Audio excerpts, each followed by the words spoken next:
Ever scroll through your phone, just endless news, and wonder what actually matters to your day-to-day life?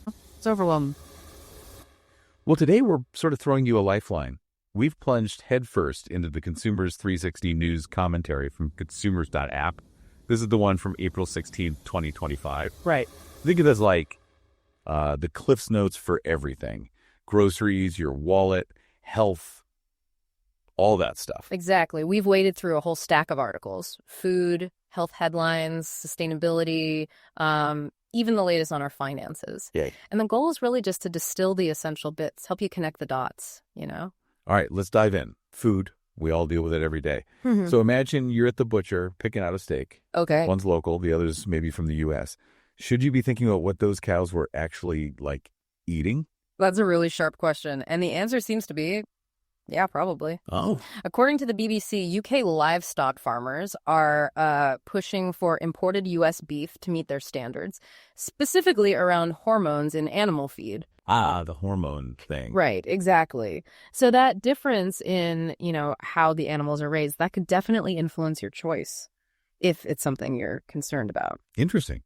Makes you wonder about all the hidden stuff, doesn't it? Yeah. Okay, switching gears slightly, but still on food. Could eating healthier actually mean we waste less food? Is there a link? It's intriguing, actually. The conversation highlighted a survey suggesting, yeah, there's a direct link. Really? How so? Well, people who report having healthier eating habits, they tend to be more mindful, planning meals, thinking about consumption. Oh, okay. Which sort of naturally leads to less waste. It's a nice little bonus, a positive side effect of making good choices. That is a nice bonus. Yeah. But then inevitably comes the cost question. Are we breaking the bank trying to eat well? That organic label, is it always worth the extra cash? Yeah, the perennial question. Well, a new study reported by AOL actually crunched the numbers. Oh, good. They looked at the cost differences, organic versus conventional produce. So that breakdown could give you a much clearer picture of what that premium price really covers. Knowledge is power at the checkout, right? Okay, now, plant-based diets. Loads of people exploring them. Seems healthy on the surface, but any nutritional blind spots we should know about? That's a really crucial point. So research from Neuroscience News does suggest a link between plant-based protein and maybe longer lifespans. Okay, that sounds good. But it's not quite the whole story. There's always a but when it comes to nutrition, isn't there? Seems like it, yeah. Findings from Medical Express point out that even vegans getting enough total protein might still lack certain essential amino acids. Right, the building blocks. Exactly, the ones our bodies can't make. So variety, smart food combinations, still really key. And I think I saw something about iron levels too, especially for younger people. Yes, absolutely. More research, also from Medical Express, highlights low iron as a common issue for teenage girls. And the risk is even higher for vegans and vegetarians. It just underlines, the importance of really monitoring iron intake in those groups. Good point. And still in that plant-based world, almond milk, it's everywhere. What's the real deal, nutritionally speaking? Yeah, AOL took a closer look at that. Their analysis probably goes beyond just dairy-free, looks at added sugars, calcium, other vitamins. Right. Read the label. Always read the label. It's a good reminder. Okay, let's move from what we're putting in our bodies to other things impacting health. It seems like regulators are taking a closer look at health products and claims. That's right. The Hindustan Times on MSN.com reported that drug regulators are advising against just routinely clearing fixed-dose combinations, FDCs, those combo pills, without rigorous safety data first. It's a move towards making sure meds are genuinely safe and effective. Makes sense. And it's not just pills, right? I saw something about cosmetic procedures, BBLs. Yes, exactly. In the UK, Sky News reported that ads for Brazilian butt lifts have now been banned. Yeah, it likely reflects growing concerns about the safety risks involved with that specific procedure. Okay.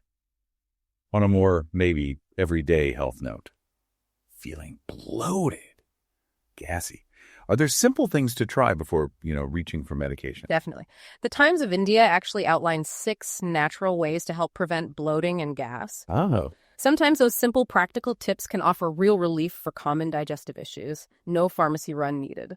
Good to know. All right, shifting focus again. Bigger picture now, the environment.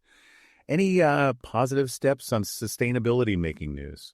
Well, something really encouraging is the UAE's role in developing low-carbon aviation fuel. Oh, interesting. Aviation fuel is a tough one. It really is. The Emirates news agency on MSN.com highlighted this. It signals a real, tangible effort to cut the environmental impact of flying. That is significant. And I saw something about unexpected places capturing carbon. Deserts. Yes. Isn't that wild? Research covered by phys.org on MSN.com shows desert reservoirs can actually capture and store organic carbon. A fascinating example of nature working in unexpected ways. Okay, now this next one feels, I don't know, a bit counterintuitive. An argument suggesting plastics might not be the ultimate environmental villain. Yeah, The Economist had a pretty thought-provoking piece on this. Really? Their argument was basically, when you look at the whole life cycle, compare them to alternatives. Sometimes plastics can be the more environmentally sound choice. Huh. Complicated. It's a reminder that sustainability is often more complex than just, plastic bad, paper good. Right. Okay. On a more concerning note, though, within that sustainability sphere, news about a food bank having problems. Yes, unfortunately, BBC on MSN.com reported a food bank having to cut staff. Funding shortage. Oh, that's tough. It really brings home the ongoing challenges with food security and just how vital these organizations are. Absolutely. Okay, let's pivot. Marwaz, what's happening in personal finance? Any key trends? Well, one thing is the continued strong interest in mutual funds. Money Control reported that they're still a really popular way for people to invest and grow savings. Okay, still going strong. And what about home buying? Yeah. Especially for single people. It can be daunting. Yeah, for sure.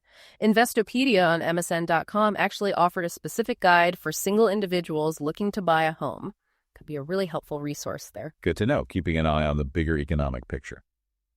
Mutual banks. What's the latest? Reuters had the full statement from the Bank of Canada. They announced they're holding their key policy rate at 2.75%. Holding steady. For now, yeah. And these decisions obviously ripple out, affect borrowing costs, the whole economy. Right. And any relief for consumers? Maybe in the UK, gas prices. Yes, actually. According to the BBC, falling petrol prices were a big reason the UK inflation rate dropped to 2.6%. Oh, that is welcome news. Finally. Definitely some relief for household budgets there. But not all financial news is good, I take it. Something about a retailer down under. Sadly, yeah. Newswire on MSN.com reported the collapse of a major Australian retailer. Wow. It's just a stark reminder of how tough the retail sector is globally. Lots of pressure. Indeed. Okay, and now for something completely different. This one I found just fascinating. Our dogs. Apparently they get us more than we thought. Yes. Research covered by Newsweek suggests dogs have a greater understanding of human behavior communication than we previously realized. So they're judging my snack choices. Well, maybe not judging, but definitely observing. Makes you wonder what's going on behind those puppy dog eyes, right? It does. Yeah. Okay, so, wow, we've covered a lot of ground. Food standards, health claims, sustainability, finance, even dogs. Looking across all these different news items, what are some overarching themes? What connections jump out? Well, first, it really strikes me there's this real push for scrutiny everywhere. Scrutiny. How so? Like whether it's the ingredients in our food or the safety of medical procedures or even the environmental impact of, plastic. Mm-hmm. There's a clear trend. People demanding more information, more accountability. And that makes sense. Yeah, it feels like we're all becoming more conscious consumers, I guess, in lots of different ways. Exactly. And second, the trends in nutrition and personal finance. They really highlight the complex balancing act we all face. Trying to eat healthy, but being aware of potential nutrient gaps, navigating inflation and interest rates. Individuals are constantly having to weigh up so much different information just to make good decisions. It's definitely not straightforward out there, is it? Not at all. And finally, what's quite remarkable is even while we're grappling with these huge systemic issues, sustainability, economic shifts, we're also still unlocking new understandings about the world right around us. Like the dog thing. Like the dog thing, exactly, on a really personal level. It just reminds us that learning, discovery, it happens constantly on all these different fronts. So, thinking about everyone listening, what does all this mean for you? Are you maybe rethinking your grocery list after hearing about food standards or plant-based diets? Or perhaps looking closer at where your investments are going, given the economic news. Yeah. Or are you now just completely convinced your dog understands everything you say? Maybe. These different stories, they really do paint a picture of the world we're in right now. Full of challenges, yes, but also opportunities for us as we navigate daily life. Thanks so much for joining us on this deep dive into news. We really hope it's given you some food for thought. Literally and figuratively. Ah, And maybe, considering that increasing focus on what's hidden in our food and the whole debate around environmental impact, whatever everything products habits, what do you think will come under the microscope next? Something to ponder.